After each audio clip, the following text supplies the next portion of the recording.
Hello guys, welcome to Srivastava classes. मैं हूं आशुष श्रीवास्तव और आज हम बीए प्रोग्राम वाले स्टूडेंट्स को जिन्होंने फर्स्ट ईयर में फर्स्ट सेमेस्टर में एडमिशन लिया है, चाहे वो एनसी वेब से हो या रेगुलर कर रहे हो या सोल वाले स्टूडेंट्स हो, ये वीडियो तीनों के लिए बेनिफिशियल होने वाली है। तो बिना देरी के हम स्टार्ट करते हैं यूनिट वाइज अपने। तो हम फर्स्ट यूनिट पढ़ेंगे आज से। तो फर्स्ट यूनिट जो है उसका नाम क्या है हमारा, सबसे पहले नाम से समझने की कोशिश करते हैं हम इस चैप्टर में पढ़ेंगे क्या, यानी कि फर्स्ट यूनिट में हम पढ़ेंगे क्या। तो नाम है हमारा इतिहास लेखन की प्रवृत्तियां और स्रोतों का सर्वेक्षण। तो गाइस देखिए, नाम से पता करते हैं हम क्या पढ़ेंगे इस चैप्टर में। तो साफ साफ लिखा है, जो इतिहास लिखा गया है बुक्स वगैरह में भी, और जो आप हिस्ट्री के बारे में पढ़ते हो यानी कि पुरानी बातों के बारे में पढ़ते हो, उनकी प्रवृत्तियां यानी कि उनका टाइम कैसे कैसे पता लगाया है, इस सब के बारे में पता करेंगे हम।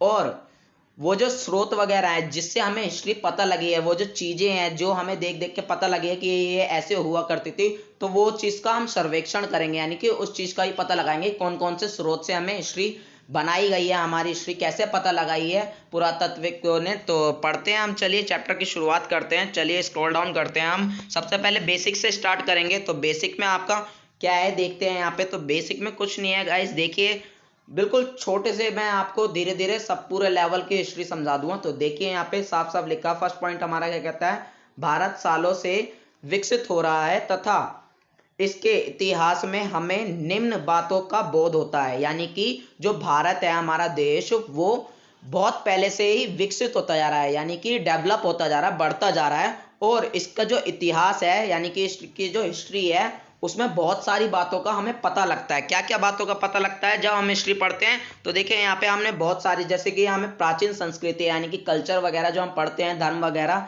ये सब हमें पता लगता है। पशुपालन पता लगता है, हम पशुपालन देखते हैं, बहुत टाइम से चलता आ रहा है जो हम पशुओं को पालते हैं। भोजन वगैरह के बारे में भी पता चलता है कि पुराने टाइप के लोग जो हैं वो किस तरीके का भोजन खाते थे। और राज्यों के जो स्थापना है यानी कि जो राजाओं वगैरह की जो स्थापना हुई थी, उनके बारे में पढ़ते हैं यहाँ पे। और नगर और ग्राम यानी कि जो आप गांव के और शहर के बारे में पढ़ते हो हिस्ट्री में, उसके बारे में भी पता लगता है हमें हिस्ट्री में। और देखते हैं यहाँ पे और किन बातों का, कृषि के बारे में पता लगता है कि कृषि जो है वो कब से प्रारंभ हुई थी, यानी कि सबसे पहली बार जो है वो कृषि कब हुई थी। ये सब बातें हम हिस्ट्री में पढ़ते हैं। तो यही सब हमें समझाना चाह रहा है चैप्टर। ऐसे ही हम स्थायी निवास पढ़ते हैं, यानी कि हम रहते कहाँ से शुरुआत हुई थी हमारे रहने की, कब से हमने घर वगैरह बनाने शुरू किए थे, ऐसी जंगलों का सफाया जब से होने लगा था। तो ये सारी बातें हम हिस्ट्री के अंदर पढ़ते हैं। तो चलिए और बेसिक बातें जानने की कोशिश करते हैं आगे।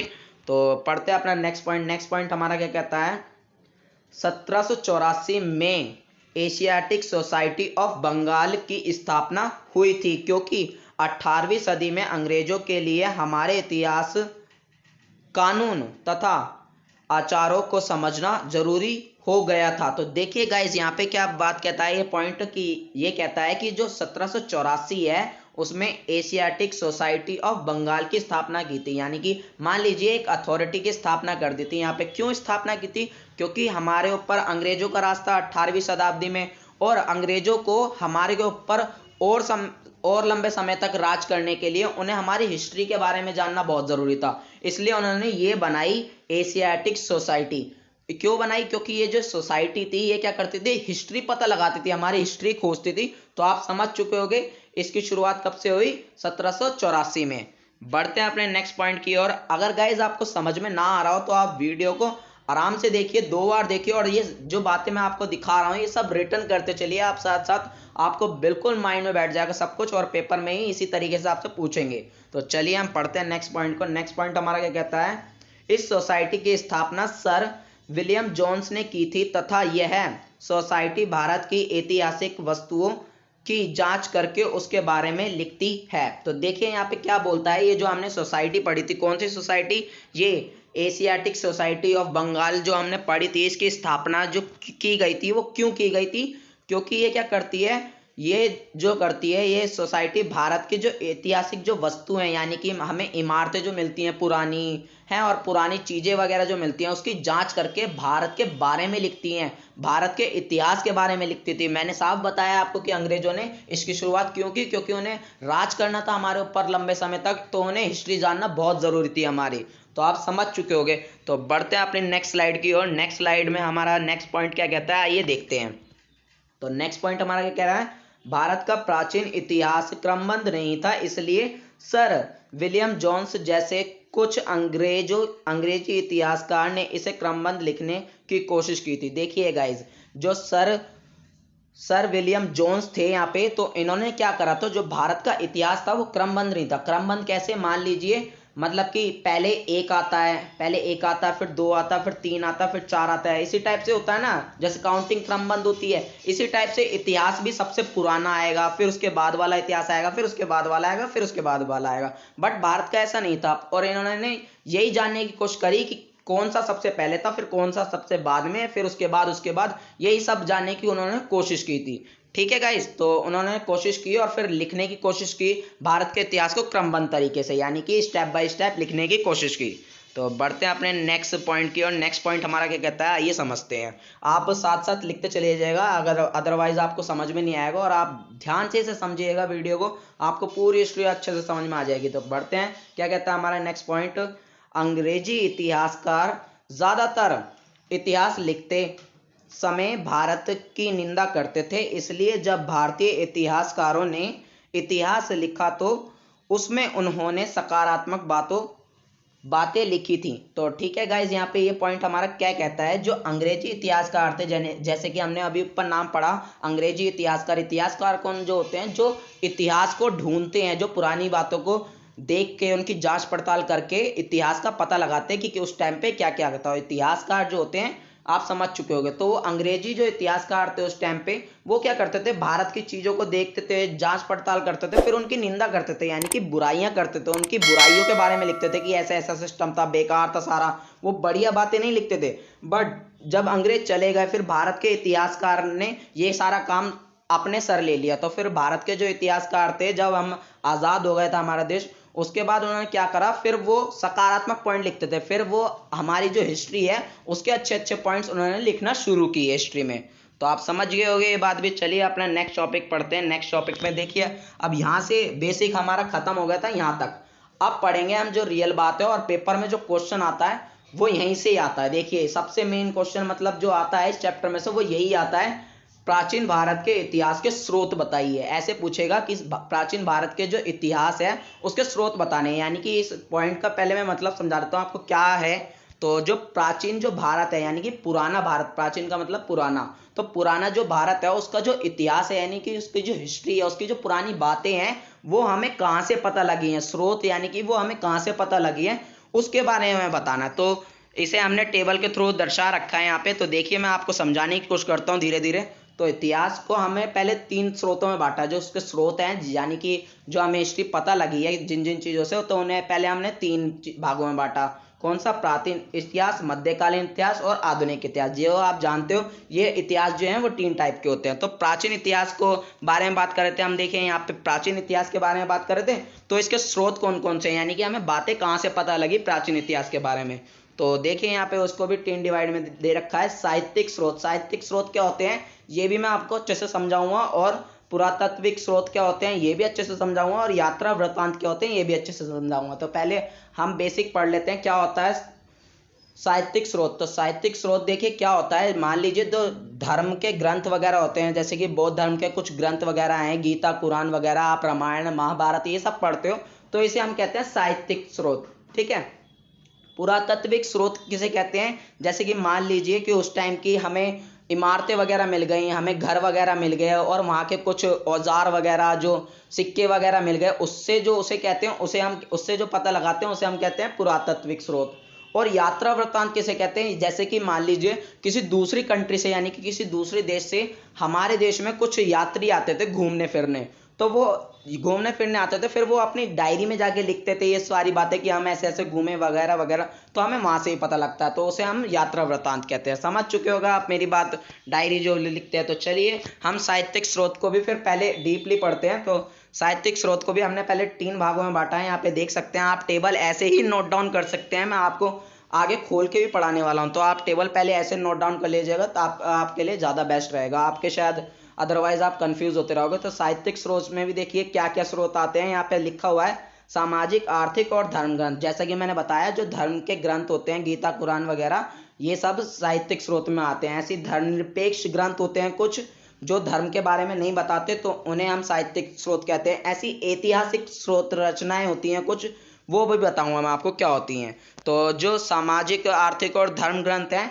इनको हम सबसे पहले पढ़ेंगे। तो जैसे कि मैंने बताया, हिंदू धर्म के कुछ ग्रंथ हैं, बौद्ध धर्म के कुछ ग्रंथ हैं, जैन धर्म के ग्रंथ हैं, जिससे हमें हिस्ट्री के बारे में पता लगा, भारत की। हमें भारत की हिस्ट्री कैसे पता लगानी थी, यही हमने चैप्टर के जो नाम से था यही सब बातें पढ़ी थी कि हमें हिस्ट्री कैसे पता लगी है।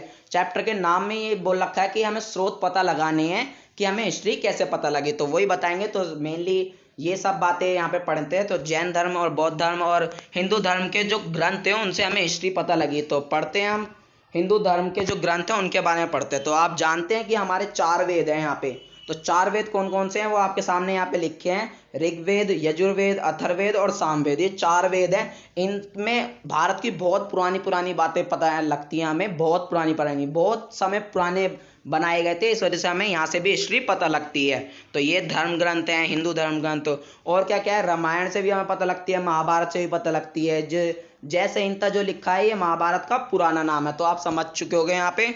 और किस चीज़ से पता लगती है हमें, अर्णायक और उपनिषद से भी पता लगता है। ये भी एक धर्म ग्रंथ है, हिंदू धर्म ग्रंथ है। ऐसे हिंदू राजाओं के साहित्य होते थे, यानी कि हिंदू राजा जो हैं वो अपने बारे में कुछ लिखवाते थे, तो उनके भी साहित्य वगैरह मिलते थे। तो साहित्य मतलब कि कुछ रिटर्न में लिखवाते थे, मतलब लिखा हुआ होता था उनका कुछ, जो भी उनका लिखवाते थे वो, तो उनके बारे उससे भी हमें पता लगता है। ऐसे स्मृति साहित्य भी होते हैं और पुराण भी होते हैं, तो ये भी सब हिंदू धर्म ग्रंथ में आते हैं। तो आप समझ चुके होंगे, इन्हें आपको डीपली बढ़ा के नहीं लिखना, बस आपको करना क्या है मैं बताता हूँ। पेपर में जब क्वेश्चन आएगा तो आप इसे इन पॉइंट्स को यूज़ करके कैसे लिखोगे आंसर। तो पॉइंट्स को यूज़ करके आपको कुछ नहीं लिखना, बस आपको ऐसे बता देना है कि ये मतलब चीज़ें यूज़ करके हमारे जो ग्रंथ हैं इन सब को यूज़ करके जो हिस्ट्री का पता लगाया गया है। तो क्योंकि गाइज वो आपसे स्रोत ही पूछ रहे हैं, तो आप इसके बारे में थोड़ा डीप में बता सकते हो कि ये जो हमारे 4 वेद हैं, इन चारों वेदों से हमारी हिस्ट्री पता लगी है, ऐसे ऐसे पता लगे, इनमें ये सारी पुरानी बातें मिली हैं हमें। कुछ भी आप बीच में तो कुछ भी पेल सकते हो, बाकी आप पॉइंट जानते हो, मेन जो है वो यही है। इन्हें अंडरलाइन करके चलिए जाएगा जहाँ पे भी आप लिखोगे पेपर में। क्यों, आप जितना अंडरलाइन करके लिखोगे उतना ज़्यादा अच्छा इंप्रेशन जाएगा। और मेनली बातें हैं जैसे कि मैंने आपको बताया। तो चलिए बढ़ते हैं, हम बौद्ध ग्रंथ के बारे में ही पढ़ते हैं। कुछ बौद्ध ग्रंथ थे, यानी कि बौद्ध धर्म जो आप जानते हो उसके भी कुछ ग्रंथ थे, तो उससे भी हमारी भारत की हिस्ट्री पता लगती है। तो पढ़ते हैं। बौद्ध धर्म ग्रंथों से भारतीय इतिहास का अधिक प्रमाण मिलता है। तो यहाँ पे से साफ बात बता रहा है, जो भारत का जो इतिहास है उससे बौद्ध धर्म का जो मतलब बौद्ध धर्म के जो धर्म ग्रंथ है, भारत का इतिहास उससे ज़्यादा पता लगता है हमें, बाकी चीज़ों से तो कम पता लगता है। तो बौद्ध धर्म के जो चीज़ें हैं उससे ज़्यादा पता लगता है। एक त्रिपिटक नामक बौद्ध ग्रंथ में समाज की सामाजिक तथा आर्थिक व्यवस्था का बोध होता है। तो त्रिपिटक नामक एक बौद्ध ग्रंथ है, ये नाम है त्रिपिटक, ठीक है। तो इस नाम का एक बौद्ध ग्रंथ है। तो इसमें हमें समाज की आर्थिक और सामाजिक जो व्यवस्था होती है, यानी कि आर्थिक मतलब पैसों से रिलेटेड और सामाजिक मतलब पूरे समाज से रिलेटेड, लोगों वगैरह से रिलेटेड, जो हमारे आसपास होते हैं उससे रिलेटेड जो सारी व्यवस्थाएं चलती थी, जो सारे सिस्टम चलते थे, उसके बारे में पता लगता है। तो नेक्स्ट पॉइंट हमारा क्या कहता है उसके बारे में पढ़ते हैं हम। बुद्ध चरित्र से भी हमें भारतीय इतिहास का बोध हुआ है। तो देखिए बुद्ध चरित्र क्या है, इसमें बुद्ध जो थे, भगवान बुद्ध, उनके चरित्र के बारे में लिखा होता। तो ये जो ग्रंथ है बुद्ध चरित्र, इसमें भगवान के मतलब भगवान जो बुद्ध थे उसके चरित्र के बारे में लिखा था। तो उससे भी हमें कुछ बातें पता लगी हैं भारत के इतिहास के बारे में। क्यों, क्योंकि भारत की धर्म वगैरह के बारे में हमें पता लगा कि उस टाइम पे कैसे धर्म थे, क्या उसमें रिस्ट्रिक्शंस वगैरह होती थी, सारे रूल्स वगैरह क्या धर्म में मानी जानी थी, वहाँ पे क्या परंपराएं थी, सारी वो सब हमें पता लग जाती है इन सब चीज़ों से। इसी टाइप से हम जो जैन धर्म है उसके भी कुछ ग्रंथ हैं, उससे भी हम पता लगा है कि हिस्ट्री कहाँ से, जो भारत की हिस्ट्री है वो कैसे, यही सब इन सब चीज़ों से ही पता लगी है हमारी भारत की हिस्ट्री। और यही सब मैंने बताया आपको, मेनली क्वेश्चन में यही पूछे जाएंगे आपसे। तो देखिए ये क्या कहता है हमारे जैन धर्म वाले ग्रंथ। तो मारुतुंगा, द्वादश अंग तथा भगवती सूत्र जैसे जैन धर्म के ग्रंथों से भारतीय इतिहास में ज़्यादातर व्यवस्था का पता चलता है। तो देखिए गाइज यहाँ पे ये जैन धर्म के ग्रंथों के नाम दे रखे हैं, जैसे मारुतुंगा हो गया, द्वादश हो गया, और कौन सा दे रखा है, ये भगवती सूत्र दे रखा है। ये जैन धर्म के कुछ ग्रंथ हैं, कुछ पुस्तकें मान सकते हैं आप, कुछ भी मान सकते हैं, ठीक है। तो ये कुछ ग्रंथ हैं, तो इनसे भी हमारे को जो भारत का जो इतिहास है उसके बारे में पता लगा। उनकी भारत में उस टाइम पे व्यवस्था कैसी थी, उस टाइम पे सिस्टम कैसे थे, उस टाइम पे धर्म कैसे हुए करते थे, रूल वगैरह कैसे थे, परंपराएं कैसी थी, तो ये सब बातों के बारे में पता लगा। तो इसे ही हम कहते हैं हिस्ट्री। तो बढ़ते हैं अपने नेक्स्ट पॉइंट की ओर। और क्या कहता है हमारा, बहुत से जैन धर्म ग्रंथों से अहिंसा का पालन करना बताया गया है तथा संसार को प्राणवण बताया गया है। देखिए, जैसे कि मैंने बताया अभी, सिस्टम के बारे में पता लगता है, इन सारी बातों के बारे में पता लगता है। ऐसी बहुत सारे जैन धर्म से हमें ये भी पता लगा है कि उस टाइम पे अहिंसा का जो पालन करना था, यानी कि अहिंसा मतलब क्या होता है, लड़ाई झगड़ा ना करना, उसका पालन करना बताया गया। उस टाइम पे ऐसा होता था कि लोग लड़ाई झगड़े आपस में बहुत कम करते थे, हैं। और इसी टाइप से ये भी बताया आपको कि यहाँ पे संसार जो है वो प्राणवान है, यानी कि जो सभी लोग आए हैं संसार में, यानी कि विश्व में जितने भी लोग आए हैं वो सब एक दिन मर जाएंगे। तो ये बात का भी वहां से हमें पता लगता है। ये सारी बातें वहां पे उस टाइम पे ऐसी प्रचलित थी, मतलब ऐसी हवा में उड़ती थी और ऐसी वहां पे मानी जाती थी उस टाइम पे। तो चलते हैं अब आगे। धर्मनिरपेक्ष जो स्रोत है, यानी कि जो धर्म से रिलेटेड स्रोत नहीं है, उसके बारे में पता पढ़ते हैं हम। साहित्य मतलब क्या होता है, देखिए साहित्य मैंने आपको पहले बताया, जो रिटर्न में होता है कुछ, उसे हम साहित्य कहते हैं। तो धर्मनिरपेक्ष कुछ रिटर्न में मिला होगा। धर्मनिरपेक्ष यानी कि जो धर्म से संबंधित नहीं है, मतलब धर्म का नहीं है, बस रिटर्न में है, तो उससे भी हमें भारत के इतिहास के बारे में पता लगता है। तो पढ़ते हैं हम क्या कहते हैं यहाँ पे। कौटिल्य, चाणक्य, विष्णुगुप्त का अर्थशास्त्र में मौर्य साम्राज्य के बारे में जानकारी मिलती है। तो आप जानते होंगे मौर्य साम्राज्य के बारे में आपने सुना भी होगा पहले की क्लास में। तो विष्णुगुप्त कह लो आप, चाणक्य कह लो, या कौटिल्य कह लो, ये तीनों नाम एक ही इंसान के हैं। तो इन्होंने एक अर्थशास्त्र नामक एक बुक लिखी थी, मतलब अर्थशास्त्र नाम की एक बुक लिखी थी इन्होंने। तो आप इसे अर्थशास्त्र वाला मत समझना, जो इकोनॉमिक्स आप पढ़ते हो, ये वो नहीं थी। उनका नाम था बुक का अर्थशास्त्र। तो ठीक है, तो उसमें हमें क्या पता लगता है, जो मौर्य समाज था उसके बारे में जानकारी मिलती है। उन्होंने मौर्य समाज के बारे में उस बुक में लिखा था। तो और इतिहास कहाँ से पता लगा हमें, सब इसमें सारे स्रोत बताए गए हैं। इस ग्रंथ से राजनीतिक, कूटनीति और राजनीतिक, आर्थिक तथा धार्मिक जीवन का बोध होता है। देखिए यहाँ पे साफ साफ बताया गया है, जो ये अर्थशास्त्र जो ग्रंथ था, यानी कि पुस्तक थी, उसमें हमें राजनीति के और कूटनीति यानी कि चालबाजी जो होती थी उस टाइम पे, उसके बारे में पता लगा। आर्थिक और राजनीतिक और धार्मिक, जो धर्म से रिलेटेड जो जीवन था उसके बारे में भी पता लगा, यानी कि बोध हुआ। तो आप समझ चुके होंगे। चलिए बढ़ते हैं नेक्स्ट पॉइंट की ओर। नेक्स्ट पॉइंट हमारा क्या कहता है, मुद्रा राक्षस नाटक से हमें नंदों और मौर्यों के संबंध के बारे में पता चलता है। देखिए, मुद्रा राक्षस नाम का एक नाटक था। नाटक आप जानते हो, आप टीवी वगैरह पे भी देखते हो, ठीक है। नाटक था एक उस नाम का, मुद्रा राक्षस नाम का। तो उससे हमें नंदू और मौर्य, तो ये समाज के नाम थे, तो उनके बारे में भी हमें पता लगता है। उनके संबंध कैसे थे, उनके रिलेशनशिप आपस में कैसे थे, लड़ाई झगड़े करते थे या नहीं करते थे, उन सब के बारे में भी हमें पता लगता है। तो गाइज, आप बेशक हिस्ट्री में अभी बोर हो रहे होगे, क्योंकि आपकी शुरुआत है हिस्ट्री में, तो आप प्लीज़ अभी बोर मत होइएगा। अगर आपको समझ में ना आया, वीडियो को 2 बार देखने की कोशिश करना और इसे साथ साथ लिखते चलना। साथ साथ लिखोगे तो आपको बेनिफिशियल होगा, आप सब कुछ आपके दिमाग में टोटली बैठ जाएगा। तो बढ़ते हैं हम बिना टाइम वेस्ट करें अपने नेक्स्ट पॉइंट की ओर। नेक्स्ट पॉइंट हमारा क्या कहता है, देवचंद्रगुप्त नामक नाटक से गुप्तों के वंश की पूरी जानकारी मिल जाती है। देखिए, ऐसी कुछ नाटक थे, जैसे कि देवचंद्र गुप्त नामक एक नाटक था, उससे हमें क्या पता लगता है, जो गुप्त वंश था उसके बारे में पूरी जानकारी मिल जाती है। गुप्त वंश का भी आपने नाम सुना होगा, तो उसके बारे में भी हमें पूरी जानकारी मिलती है। नाटक वगैरह में आप देखते ही होंगे, कैसे रामायण वगैरह के भी बारे में नाटक दिखाते हैं टीवी वगैरह पे। तो इसी टाइप से तो उस टाइम पे भी नाटक वगैरह कुछ हुए करते थे, टीवी नहीं होते थे, बस नाटक होते थे, ऐसी परफॉर्मेंस वगैरह होती थी। तो हम समझ चुके हैं, आप यहाँ पे समझ चुके होंगे। तो ऐसी बहुत सारे नाटक होते थे, ऐसी मालविकन मित्र ऐसी कुछ करके नाटक था, ये भी इससे इससे शुंग वंश के बारे में हमें जानकारी प्राप्त होती है। ठीक है, आप समझ चुके होंगे इस सब के बारे में। बढ़ते हैं अपने नेक्स्ट पॉइंट की ओर। ये सारे नाटक थे, इनसे हमें जानकारी मिल जाती है। ऐसी हर्षवर्धन के लिए बाणभट्टा द्वारा लिखा गया जीवन चरित्र हर्ष चरित्र में भी हमें भारतीय इतिहास के बारे में जानकारी मिलती है। तो आप यहाँ पे समझ रहे हैं कि हर्षवर्धन एक राजा थे और उनके जीवन चरित्र यानी कि उनका जो चरित्र था, उनका जो बिहेवियर था उस टाइम पे पूरी लाइफ में, उसमें एक लिखा गया था, मतलब एक बुक लिखी गई थी हर्ष चरित्र के नाम से। किसने लिखी थी? बाणभट्टा नाम के एक मतलब इंसान था, व्यक्ति था, उसने लिखी थी हर्षवर्धन राजा के बारे में हर्ष चरित्र नामक बुक। तो उसमें उसमें सब कुछ भारतीय इतिहास के बारे में भी जानकारी मिलती है। क्यों? क्योंकि वो राजा थे भाई, इधर उधर जाते थे तो उसमें पता लगता था कि क्या क्या सिस्टम होता था, क्या करता था राजा, क्या नहीं करता था। तो उस सब के बारे में भी हमें भारत के इतिहास की जानकारी मिलती है। समझ चुके होगे आप कैसे कैसे हमें जानकारी इकट्ठा हो रही है भारत के इतिहास के बारे में। तो यही पढ़ना था हमें इस चैप्टर में। बढ़ते हैं नेक्स्ट पॉइंट की और नेक्स्ट पॉइंट हमारा क्या कह रहा है। तो गाइज आप ये मत सोचिएगा कि यहाँ पे कि इतने सारे पॉइंट्स की क्या जरूरत है। तो गाइज यहाँ पे आपको कम से कम एक क्वेश्चन 8 से 9 पेजेस में लिखना है। तो आप समझ सकते हो यहाँ पे इतना आपके पास जब तक होगा नहीं कंटेंट तो आप कैसे लिख दोगे, आपके पास इतनी सारी बातें नहीं होंगी। इस वजह से आपको इतना सब पढ़ाया जा रहा हो और इतना ही आपके चैप्टर में आपको मिल जाएगा।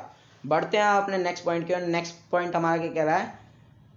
पद्मचरित नामक जीवन चरित्र से हमें राजा गौर नृपति शंशाक के समय की जानकारी मिलती है। तो आप समझ चुके होंगे ये भी एक जीवन चरित्र है। क्या?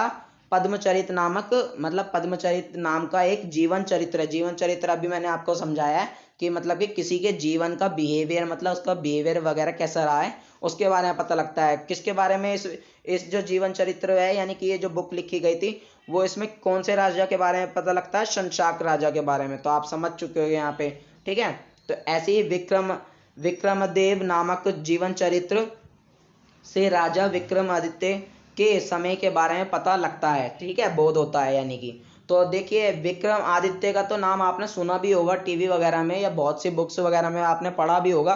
तो उनके बारे में भी एक जीवन चरित्र लिखा गया था तो जिसका नाम था हमारा विक्रमदेव, ठीक है। तो आप इसे पढ़ लीजिएगा। तो यहाँ पे उसके बारे, उनके समय में जो जो सिस्टम थे उसके बारे में भी हमें जानकारी मिली है। तो कंक्लूजन ये निकलता है, यहाँ पे निष्कर्ष ये निकलता है कि हमें बहुत सारे स्रोत यहाँ पे पढ़ने पड़ेंगे और उनके बारे में जो जानकारी है वो इकट्ठी करनी पड़ेगी। तो जैसे कि मैंने बताया तो आप इन सारे स्रोत को नोट डाउन करते चले जाएगा साथ साथ।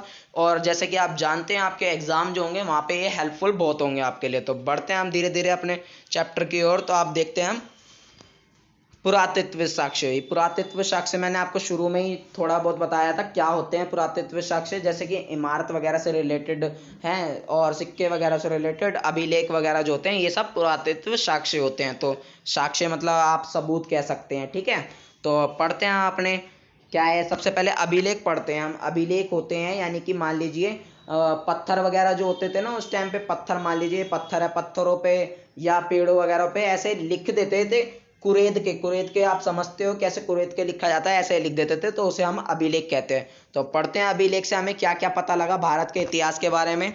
तो अभिलेख पत्थरों तथा वस्तुओं पर उत्कीर्ण किए जाते थे। जैसे कि मैंने आपको बताया पत्थर होते थे या वस्तु वगैरह होती थी या धातु वगैरह होती थी, उन पर लिखे जाते थे ऐसे कर करके, उत्कीर्ण करके, मतलब उन्हें गोद के उन्हें लिख दिया जाता था। ऐसे ही अभिलेख के बारे में और पढ़ते हैं। अभिलेख तथ्यों पर आधारित होते हैं तथा यह राजकीय और निजी होते हैं। देखिए अभिलेख जो होते हैं, जो अभिलेख मैंने आपको बताए ये क्या होते हैं? ये तथ्यों पर आधारित, तथ्य यानी कि फैक्ट जो होते हैं यानी कि सच्ची बातों पर आधारित होते हैं। सच्ची बात लिखी होती है इसमें एकदम। और राजाओं के बारे में बहुत सारी बातें लिखी होती हैं और जो घर के पर्सनल मैटर होते थे राजा के उनके बारे में भी पता यहाँ से पता लग जाता है अभिलेखों के बारे में। तो आपको पता लग रही है कैसे कैसे हिस्ट्री यहाँ से पता लगी थी हमें अभिलेखों से। तो बढ़ते हैं और जानकारी क्या मिली हमें अभिलेख से। अभिलेख विभिन्न भाषाओं जैसे पाली, प्राकृत, संस्कृत में लिखे जाते थे। जो अभिलेख थे ये बहुत सारी भाषा में लिखे जाते थे बट मेनली जो हम भाषा कह सकते हैं वो थी पाली, प्राकृत, संस्कृत। और जैसे यहाँ पे लिखा भी है सबसे ज्यादा जो अभिलेख हैं वो हमें ब्राह्मी लिपि में मिले हैं। लिपि मतलब आप समझते हो, अगर हम किसी भाषा को लिखें तो हम उसे लिपि कहते हैं और अगर हम बोलें तो आप जानते हैं हम उसे भाषा कहते हैं, ठीक है। आप समझ चुके होगे। तो ब्राह्मी एक लिपि थी, तो आप समझ चुके होगे ब्राह्मी एक लिपि थी। तो उसमें हमें लिखे हुए बहुत सारे अभिलेख मिले हैं हमें। ठीक है, तो अब सिक्कों की बात कर लेते हैं। सिक्कों से क्या हमें कैसे पता लगा, तो ये बहुत अच्छे पॉइंट्स हैं, आप इन्हें यूज़ कर सकते हैं सिक्कों के बारे में भी, कैसे कैसे हमें पता लगा। तो सिक्कों से हमें कैसे पता लगा, सिक्कों को धातुओं को पीटकर बनाया जाता था, जिसे आज सिक्के भी कहते हैं। देखिए सिक्कों को उस टाइम पे कैसे बनाते थे भाई, कोई मशीन वगैरह तो होती नहीं थी, तो उन्हें धातु होते थे। धातु मतलब आप समझते ही होंगे, यही लोहा चांदी वगैरह सोना ये सब जो होता है इन्हें धातु कहते हैं। तो इन सबको पीट पीट के सिक्के बना लेते थे। ठीक है, तो सिक्के बनाते थे, और जिन्हें हम आज सिक्के भी कहते हैं। आज सिक्का आपने पढ़ा भी होगा 12th में, तो आज सिक्के भी कहते हैं। और सिक्कों पर देखिए क्या होता था, सिक्कों पर जैसे आज के टाइम पे आप देखते हो बहुत सी चीज़ छपी होती है ना, इसी टाइप से उस टाइम पे भी चित्र वगैरह बनाए दिए जाते थे, उत्कीर्ण किए जाते हैं। उत्कीर्ण का मतलब क्या होता है यहाँ पे, कि मतलब गोते जाते थे वहाँ पे, मतलब उसमें खुदाई वगैरह करके उस पर वो बना देते थे चित्र वगैरह। आप समझ चुके होगे, गोतना आप समझते होगे। तो पढ़ते हैं नेक्स्ट पॉइंट, सिक्कों का महत्व गुप्त काल के बाद कम हो गया था। देखिए सिक्के जो है यहाँ पे, उसका महत्व देखिए, गुप्त काल जो था तब तक तो बहुत अच्छा खासा था, यानी कि बहुत इंपॉर्टेंस दी जाती थी सिक्कों को, बट उसके बाद धीरे धीरे कम होता गया। क्यों, शायद उस टाइम पे कुछ और चीज़ आ गई होगी, तो आप समझ चुके होगे क्यों महत्व उसका सिक्कों का कम होता चला गया था बाद में। तो सिक्कों से भी हमें बहुत सी जानकारी मिलती है। कैसी जानकारी मिल गई होगी वहाँ से, आपने समझ लिया चित्र वगैरह बने होते थे, तो उस टाइम पे क्या चीज़ प्रचलित थी, उस टाइम पे हमें ये भी पता लगा सिक्कों से कि व्यापार होता था, पैसे लेन देन होते थे वहाँ पे, ऐसे ऐसे सिक्के होते थे, ये धातु होती थी उस टाइम पे हमें। तो इसी को हम इतिहास कहते हैं, कि हमें पुरानी बातों के बारे में पता लगा। ठीक है गाइज, तो ऐसे हम नगर और स्मारक के बारे में पढ़ते हैं। नगर मतलब आप जानते हैं नगर क्या होते हैं, शहर वगैरह जिसे कहते हैं, नगर उसे कहते हैं, और स्मारक यानी कि इमारतों को कहते हैं। ठीक है, तो इमारतों से और नगरों से कैसे पता लगे हमें, हम इसके बारे में बात करते हैं। खुदाई के दौरान बहुत सारे प्राचीन नगर मिले हैं। तो आप जानते हो जब खुदाई वगैरह हुई थी बहुत से ऐसी जगहों पे, तो वहाँ पे नगर पूरे मट्टी के नीचे दबे में मिले हैं, मतलब अंडरग्राउंड वगैरह बहुत सी सुरंगें जाके वहाँ पे पूरा नगर एक तरीके से बसा हुआ है। एक तरीके से लाल किला वगैरह देखते हो आप, लाल किला आपने देखा होगा कैसे वो पूरा अंदर पूरा एक शहर टाइप ही बस रहा था वहाँ पे लाल किला। अगर आप हिस्ट्री जानने की कोशिश करोगे तो इसी टाइप से जो नगर थे, मतलब वो खुदाई के दौरान हमें मिले। जब हमारे जो इतिहासकार थे वो गए खुदाई करने, पता करने, तो वहाँ पे नगर वगैरह मिले। तो नगर से मिले, उन्हें पता लगा कि घर वगैरह कैसे बनाते थे उस टाइम पे लोग, क्या उनके पास टेक्नोलॉजी थी। घर को देख के उन्हें पता लगा कि घर में खिड़कियाँ होती थी नहीं होती थी, कुएं होते थे नहीं होते थे, पानी का सिस्टम कैसा था, नहाते कहाँ पे थे, तो उन्हें ये सब बातें पता लगी। तो इसी को हम हिस्ट्री कहते हैं। तो और पढ़ते हैं, अंग्रेजों के समय में खुदाई के द्वारा हड़प्पा सभ्यता के बारे में जानकारी मिली। देखिए अंग्रेज जब थे हमारे देश में, यानी कि हमारे पे जब कब्जा कर रखा था अंग्रेजों ने, तब अंग्रेजों ने भी खुदाई करवाई बहुत सी जगहों पे, तो हमें हड़प्पा सभ्यता के बारे में बहुत सी जानकारी मिली उस टाइम पे। तो आप समझ जाओगे नगरों के बारे में भी और इमारतों के बारे में भी हम आगे पढ़ेंगे, जैसे कि आप समझ चुके होगे। ठीक है, इमारतों से देखिए आप, मैंने बताया ही आपको कैसे, मैं यहाँ पे बता देता हूँ इमारतों से हमें क्या क्या चीज़ पता लगती है। देखिए इमारतों से हमें ये पता लगता है कि घर का स्ट्रक्चर वगैरह कैसे होता था, क्या क्या टेक्नोलॉजी होती थी उस टाइम पे, नहाते कैसे थे, मतलब नहाने के लिए अलग बाथरूम वगैरह बनाते थे या नहीं होते थे, घर में विंडो होती थी नहीं होती थी, घर को किस पोजीशन में बनाते थे, मतलब आज के टाइम पे देखते हैं ना हम कि घर का दरवाजा इस पोजीशन में होना चाहिए, उस पोजीशन में होना चाहिए। तो ये सब हमें उस टाइम के बारे में हमें घर से भी और स्मारक वगैरह सबसे जानकारी मिलती है। ठीक है, आप समझ चुके हो मेरी बात, मैं क्या कहना चाह रहा हूँ यहाँ पे। तो कुछ अन्य अवशेष भी मिले। अवशेष मतलब कि हम कह सकते हैं यहाँ पे, मतलब सबूत मान सकते हैं हम। ठीक है, यहाँ पे मान लो सबूत मान सकते हो, कुछ ऐसी चीजें मिली थी हमें, तो उन्हें हम अवशेष कहते हैं। तो कुछ क्या मिले थे हमें, मंदिर वगैरह मिले हैं। मठ क्या होते हैं, मठ जैसे बौद्ध वगैरह देखे होंगे आपने, बुद्ध वगैरह से जो बने घूमते हैं साधु वगैरह, तो वो एक झोपड़ी टाइप में रहते हैं जाके, मतलब वो घास वास की बनी होती है, तो उसे हम मठ कहते हैं। ठीक है, ऐसी मृद भांड किसे कहते हैं हम, बर्तनों वगैरह को मृद भांड कहते हैं। गुफा आप जानते ही होगे। पत्थर आप जानते हैं। स्तंभ क्या होते हैं, मतलब कि स्तंभ जो होते हैं, खंबे खंबे आपने देखा होगा बहुत सी जगहों पे खंबे मिले हैं बहुत से, मतलब घर के बाहर बहुत से राजा जो हैं वो मतलब अपने महल के बाहर खंबे वगैरह लगवाते थे, तो उनसे हमें पता लगा खंभों पे बहुत सारी चीज़ें उत्कीर्ण होती थी, मतलब बनाए जाते थे उन पे चित्र वगैरह, उससे भी हमें पता लगा है। औजार वगैरह मिले हैं, तो इन सब बातों से भी हमें इतिहास का पता लगा है। तो यहाँ पे थोड़ी बहुत और बात है, बस ये चैप्टर फिनिश होने वाला है। देखिए यहाँ पे बस ये थोड़ी सी बात और है, ये 2-3 बातें और जान लेते हैं यहाँ पे, फिर आपका चैप्टर जो है यहाँ पे बिल्कुल फिनिश हो जाएगा। आपकी यूनिट 1 पूरी फिनिश हो जाएगी यहाँ पे। फिर आपके जो भी डाउट्स हो वो आप मेरे से क्लियर कर सकते हैं कमेंट बॉक्स वगैरह में, या मेरे से इंस्टाग्राम पे कांटेक्ट कर सकते हैं। मेरे इंस्टाग्राम की आईडी भी आपको नीचे डिस्क्रिप्शन में मिल जाएगी। तो चलिए हम फटाफट ये चैप्टर को फिनिश करते हैं। तो हेरोडोटस जो थे, ये कौन है? जो फादर ऑफ हिस्ट्री भी कहते हैं इन्हें, ठीक है। यानी कि मान लीजिए हिस्ट्री की शुरुआत ही शायद इन्होंने की होगी, हेरोडोटस ने। तो हेरोडोटस के द्वारा लिखी पुस्तक हिस्ट्रीज में फारस भारत के संबंध के बारे में वर्णन किया गया था। तो हेरोडोटस एक व्यक्ति थे, होंगे अंग्रेज वगैरह, तो उन्हें फादर ऑफ हिस्ट्री भी कहते हैं। मतलब इन्होंने शुरुआत की होगी सबसे पहले हिस्ट्री खोजने की, हिस्ट्री पता लगाने की। तो इन्होंने एक बुक लिखी थी, हिस्ट्रीज नाम की एक बुक लिखी थी, जिसमें क्या है, फारस एक देश है और भारत भी एक देश है। तो इन दोनों के बीच रिलेशनशिप कैसे थे, यानी कि संबंध कैसे थे। जैसे कि अभी हमें चीन से युद्ध वाले संबंध चल रहे हैं, इसी टाइप से हमारे उस टाइम पे फारस से और भारत के जो संबंध थे वो कैसे थे, उसके बारे में हमें पता लग जाता। तो इसे हमें हिस्ट्री कहते हैं। जैसे कि मैं आपको बता रहा हूँ कि पूरे चैप्टर में हमने यही पढ़ेंगे कि हम कहाँ से हमें हिस्ट्री पता लगती है, ये सब पढ़ेंगे। और मेनली जो क्वेश्चन आता है इस चैप्टर से यही आता है कि हमें हिस्ट्री जो है वो कहाँ से पता लगी, स्रोत बताओ। तो स्रोत मैंने इतने सारे बता दिए, अब ये 2-3 पॉइंट और रहते हैं, ये और बता देता हूँ आपको। टोमली एक व्यक्ति का नाम है। टोमली ने भारत के भूगोल के बारे में लिखा था। जो टोमली जो थे, भारत के भूगोल के बारे में, भूगोल आप जानते हो, ज्योग्राफी, यानी कि भारत की स्थिति कैसे थी, भारत में कहाँ पे मतलब हिमालय है, कहाँ पे पहाड़ हैं, कहाँ पे मैदान है, कहाँ पे मतलब ज़्यादा बारिश वगैरह होती है, कहाँ पे ज़्यादा हवाएं चलती है, तो इसे हम भूगोल कहते हैं। तो ये सब बातें टोमली ने लिखी थी भारत के बारे में, ठीक है। तो इसी टाइप से हमें वहाँ से ही पता लगता है। ऐसी ये अलेक्जेंडर द्वारा भारत पर आक्रमण को एरियन ने वर्णित किया था। तो आप समझ चुके होंगे यहाँ पे जो अलेक्जेंडर थे उन्होंने भारत पर आक्रमण किया था एक टाइम पे, ठीक है। तो एरियन ने इसको वर्णित किया था, ठीक है। एरियन भी एक व्यक्ति थे, उन्होंने इसके बारे में लिखा कि कैसे कैसे उन्होंने आक्रमण किया, क्या हुआ उसमें भारत का, ये सब बातें लिखी। तो आप समझ चुके होंगे ये भी पॉइंट। तो ये सब आप ध्यान रख लीजिएगा और पेपर में यूज़ करने की कोशिश करिएगा। अब आप पूछोगे सर याद कैसे रहेगा? यार आप 2 बार वीडियो देखिए, कम से कम आपको याद भी रहेगा, और साथ साथ रिटर्न वर्क कर लोगे तो बहुत अच्छा रहेगा, क्योंकि आप उसे दोबारा पढ़ सकते हो पेपर के टाइम पे। जस्ट कितनी देर लगेगी आपको?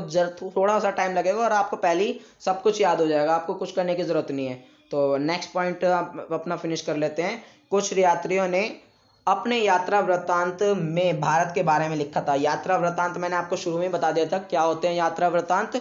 यानी कि कुछ यात्री जो होते हैं, मतलब कि कुछ लोग बाहर की कंट्री से, मान लीजिए ये रहा भारत हमारा और ये रही दूसरी कंट्री, दूसरा देश, तो इस देश से हमारे घूमने आए, या एक देश ये रहा इस देश से घूमने आए, एक देश ये रहा हमारे देश में घूमने आए, तो उन्होंने घूम के गए। फिर ये लोग डायरी वगैरह लिखते थे, पढ़े लिखे लोग होते थे, तो डायरी वगैरह लिखते थे कि आज हमने ये करा, भारत ऐसा था वैसा था। तो हमें वहाँ से ही पता लगता है, क्योंकि ये उस टाइम पे आते थे, फिर डायरी वगैरह लिखते थे अपनी, तो उनकी डायरी वगैरह से हमें पता लगता है। तो यात्रा वृत्तांत तो सही कहते हैं, जो बाहर के जो यात्री वगैरह आते थे वो जो अपनी डायरी वगैरह लिखते थे उसे हम यात्रा वृत्तांत कहते हैं। तो उससे भी हमें भारत की हिस्ट्री के बारे में पता लगा। तो आप समझ चुके होंगे, हमें इस चैप्टर में बस यही पढ़ना था कि हमें हिस्ट्री वगैरह कहाँ से पता लगी, क्या थे उसके स्रोत वगैरह। तो यही सब हमने पढ़ा इस पूरे चैप्टर में। जैसे कि हमने चैप्टर के नाम से भी समझा था कि हमें पूरे चैप्टर में पढ़ना क्या। तो आपको कोई दिक्कत हो चैप्टर में तो आप मेरे से डाउट्स क्लियर कर लीजिएगा, मैंने बताया आपको कैसे आपको डाउट्स क्लियर करने हैं। तो बस गाइज मिलते हैं नेक्स्ट वीडियो में नेक्स्ट चैप्टर के साथ। तब तक के लिए थैंक्स फॉर वॉचिंग। जय हिंद, जय भारत। पसंद आए तो लाइक करिए, सब्सक्राइब करिए और शेयर तो ज़रूर करिए।